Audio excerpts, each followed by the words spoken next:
आज आपण चहाचा मसाला बनवणार आहोत।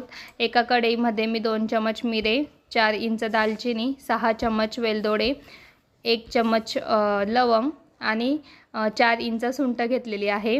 एक मोठं जायफळ घेतलेलं आहे, त्याला मी बारीक करून घेतलेलं आहे। आता हे मसाले अगदी 1 मिनिटासाठी आपल्याला भाजून घ्यायचे आहे, म्हणजे यातलं मॉइश्चर कमी करून घ्यायचं आहे। मीडियम फ्लेमवर आपण हे भाजणार आहोत।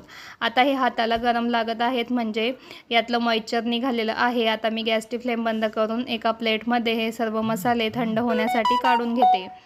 आता आपले मसाले छान थंड झालेले आहेत। आपण यांना मिक्सरच्या भांड्यामध्ये काढून घेऊयात आणि होईल तितकी बारीक पावडर आपल्याला मिक्सरला करून घ्यायची आहे। खूप जास्त बारीक पावडर करायची नाही आहे। जर खूप जास्त बारीक पावडर झाली तर मग आपण चहा काढताना तो मसाला कपामध्ये येतो आणि मग पिताना त्याची चव व्यवस्थित चांगली लागत नाही। आता तुम्ही बघू शकतात हलक्याशा सुंठीच्या काड्या यात दिसत आहे।